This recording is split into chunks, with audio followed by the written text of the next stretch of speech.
ሰላም ውድ አድማጮቻችን፣ አርሰናል ከማንቸስተር ሲቲ ተጠባቂ የነበረው ከ6 ዓመታት በኋላ ለፍጻሜ የቀረበው አርሰናል የማይክል አርቴታ የተጫዋቾች ምርጫ ዋጋ ያስከፈለ ነበር። እንግዲህ ኬፓ ስህተት የመጀመሪያውን ጎል እንዲቆጠር ሆኗል።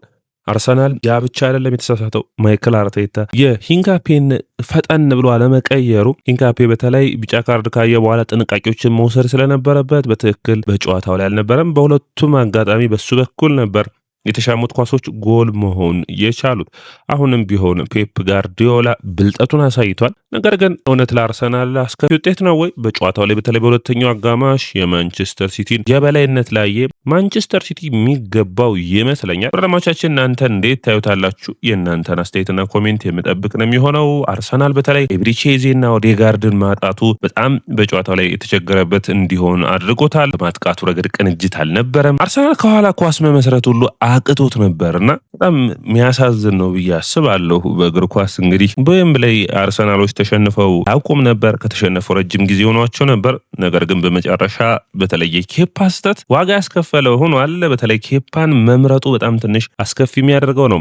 በማንቸስተር ሲቲ በኩል ያለፉት 2 ሳምንታት አስቸጋሪ ሳምንታት ነበሩ። በመጨረሻም በካራባኦ ካፕ ዋንጫ ማሸነፍ ችለዋል። የተለየ ስሜትን ለፔፕ ጋርዲዮላ ማንቸስተር ሲቲ የሚያመጣ ይሆናል። ምክንያቱም አሁን በሁሉም ውድድሮች ተፎካካሪ ለመሆን ይፈልጋሉ። ከአውሮፓ ቻምፒዮንስ ሊግ መውጣታቸው የሚታወስ ነው። አሁን ታዲያ በቀጥታ መፎካከር የሚችሉት በኤፍኤ ካፕ እና በፕሪሚየር ሊግ ነው የሚሆን ከአርሰናል ጋር። በኤፍኤ ካፕ ማንቸስተር ሲቲ ከሊቨርፑል የሚያደርጉት ጨዋታ ተጠባቂ ነው የሚሆነው በሩብ ፍጻሜ ከሀገራት ጨዋታ መልስ የሚደረግ ይሆናል። ከዛ በመቀጠል ቼልሲና አርሰናልን በሊጉ የሚያገኙ ይሆናል። እንግዲህ መድፈኞቹ ቴሪ ዳንኤል ሄንሪ እንዳለው ዘንድሮ የምጠይቃችሁ ትልቁ ጥያቄ የእንግሊዝ ፕሪሚየር ሊግን አሳኩልን ሌላው ጭማሪ ነው ብሏልና፣ ምክንያቱም የእንግሊዝ ፕሪሚየር ሊግን ማሸነፍ ቡድኑን ወደ ወኔ መመለስ የሚያስችል ትልቅ እድልን የሚያመጣ ነው የሚሆነው። ያንን ማድረግ ካለፉት ዓመታቶች የነበሩትን ችግሮች መቅረፍ የሚችል ነው። ማይክል አርቴታ ከጨዋታው መጠናቀቅ በኋላ ይህንን ሽንፈት ለቀጣዩ የውድድር ዓመቱ ላሉ ጨዋታዎች በሙሉ ለቀጣዩ 2 ወራት መነሳሻ እናደርገዋለን የሚል አስተያየቱን ሰጥቷል። እንግዲህ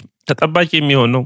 ወደ አድማጮቻችን እናንተን አስተያየትና ኮሜንት የምጠብቅ ነው የሚሆነው። ብዙዎቻችን በጨዋታው ላይ በውድድር ዓመቱ ካለፉት ጊዜያቶች ትምህርት ወስደዋል ብለን ያመንነው በውድድር ዓመቱ ከ50 ጨዋታዎች አሁን 4ኛ ሽንፈቱን ያስተናገደውን አርሰናል የተለየ ብቃትን ያሳያል ብለን እንጠብቅ ነበር። የማይክል አርቴታ ውሳኔዎች ግን ዛሬ በጣም ዋጋ ያስከፈሉ ነበሩ። በተለይ ተጫዋቾቹን እስከ መጨረሻ ሰዓት የጠበቀበት ፈጠና ያለ ቅያሬዎችን ያላየንበት፣ ከዛም ውጭ ደግሞ በጨዋታው ላይ የተለዩ ሂደቶችን ለማድረግ ሙከራ ሳያደርግ ማይክል አርቴታ ቡድኑን ዋጋ ያስከፈለበትም ነበር ማለት ይቻላል። እንግዲህ ኒኮ ኦራይሊን ማድረግ አይቻልም። አስደናቂ ጨዋታን ነው ማሳለፍ የቻለው። በጨዋታው ብዙ ነገሮችን ማንሳት የሚቻል ይሆናል። ነገር ግን የተጫዋቹ አስደናቂ ብቃት በጣም የሚገርም ነው። ሲፈልግ የግራ መስመር ሳይፈልግ የአማካይ መስመሩ መሆን የሚችለው የፔፕ ጋርዲዮላ በጨዋታው ላይ ሊተገብር የሞከረው የማጥቃት ቅርጽ አርሰናልን በአስቸጋሪ ሲፈትነው ታይቷል። አርሰናሎች ከኋላ መመስረት በጣም ተቸግረው ነበር። ይህንን ሁኔታ እንግዲህ በተለይ የአማካዩ ክፍሉ ላይ የተከላካይ ክፍሉ ግብ ጠባቂው በጣም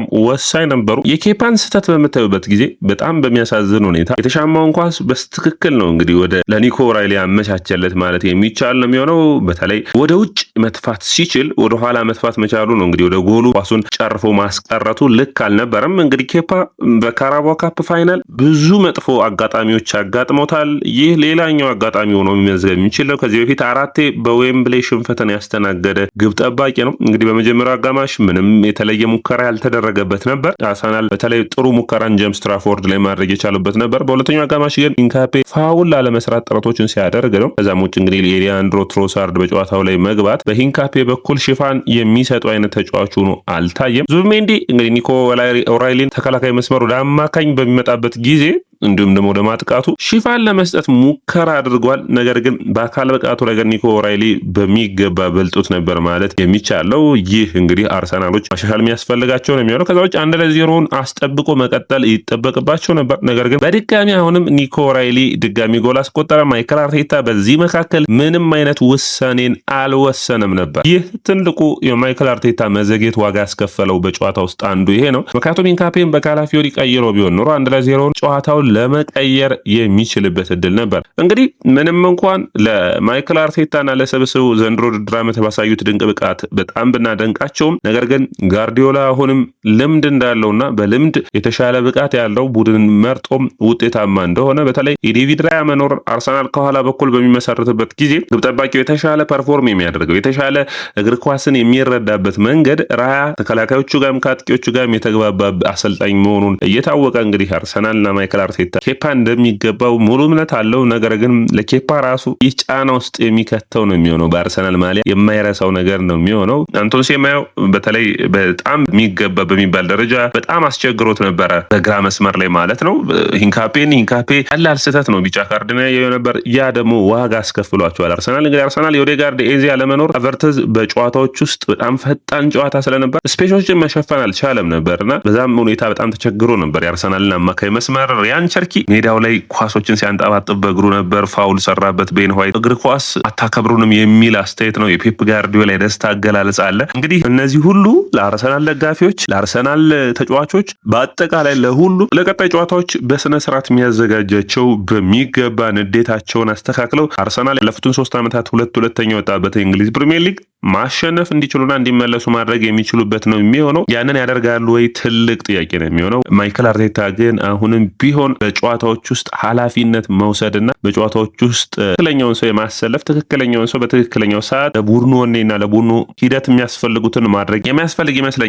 አርሰናል እንደ ቡድን ጠንካራ ነበር። ነገር ግን አሁንም ቢሆን አስፈላጊ ጨዋታዎች ላይ በሚገባ መዘጋጀት የሚያስፈልግ ይሆናል። አሁንም ፔፕን ማሸነፍ ግድም ያላቸው ይሆናል። ፔፕ እንግዲህ በካራቦ ካፕ 5 ጊዜ ማሸነፍ ችሏል። አርሰናልን 2 ጊዜ በዚህ ውድድር ላይ ማሸነፍ ችሏል ከ5ቱ። ይህ ለአርሰናል ጥሩ ዜና አይደለም። አሌክስ ፈርጉሰን 4 ጊዜ አንስተውታል። ጆዜ ሞሪኖ 4 ጊዜ ማንሳት ይህንን ዋንጫ ችሏል። እንግዲህ ማይክል አርቴታ ከጨዋታው መጠናቀቅ በኋላ በውድድሮች መካከል እንግዲህ ምን ያክል ጨዋታዎች እንደሚቀሩት ይታወቃል። በተለይ ከሀገራት ጨዋታ መልስ በቀጥታ ሳውዛምፕተን በመቀጠል ወደ ስፖርቲንግ ሊዝበን፣ ከዛ በመቀጠል በርንማውዝ፣ ከበርንማውዝ ስፖርቲንግ ሊዝበን ደርሶ መልስ በመመለስ ደግሞ የሚገጥሙ ተጠባቂው የሆነው የማንቸስተር ሲቲ ከአርሰናል የኢታዱ ጨዋታ ነው የሚሆነው። ስለዚህ አርሰናሎች ጥንቃቄን መውሰድ፣ በጨዋታዎች ውስጥ ኃላፊነቶችን መውሰድ የሚያስፈልግ ነው የሚሆነው። ነገር ግን ጁሊያን ቲምበርም ሆነ ኢብሪቼ ኤዜ ከሀገራት ጨዋታ ውጭ ሆኗል። ጉዳታቸው እንግዲህ ለሚቀጥሉ ሳምንታቶች ይሆናል። እንግዲህ ለአርሰናል ትልቅ እድል ነው የሚሆነው፣ ምክንያቱም ለተጫዋቾቹን እረፍት ማግኘት የሚችል ይሆናል። ከሀገራት ጨዋታ መልስ ግን ሁለቱም ተጫዋቾች ከጉዳታቸው ይመለሳሉ ተብሎ ይጠበቃል። የፈረንሳይ ጨዋታዎች በሚመለከት ዊሊያም ሰሊባም ከስብስቡ እንደማይኖር ተነግሯል። ይህ አንዱ የሚጠበቅ ነው የሚሆነው። ላክሮስ የሚተካው ይሆናል። እንግዲህ ትንሽ ለአርሰናል የጉዳት መረጃዎቹ በዛ ብለዋል። ከሀገራት ጨዋታ መልስ ሌሎች ተጫዋቾች ጉዳት እንዳያጋጥማቸው ጥንቃቄን መውሰድ ያስፈልጋል። ጫናዎች አሉ። ከዚህ በኋላ በጉዳት ብዙ ተጫዋቾችን የሚያጡ ከሆነ ትንሽ የሚያስቸግራቸው ጊዜ ይሆናል። ሌላኛው እንግዲህ ማይክል አርቴታ ትክክለኛ ነገር ነው ያልኩትን አድርጌያለሁ፣ ለራሴ ታማኙኝ ያለው ኬፓን ማሰለፌ የሚገባውና ትክክል ነበር የሚል አስተያየቱን ሰጥቷል። አንዳንዴ ትክክል ነውና በቡድን ውስጥ ለውጥን ውጤትን ያመጣል የምትል ከሆነ ሩዝለስ ወይም ደግሞ ጨከን ያለ ውሳኔዎች ያስፈልጋሉ።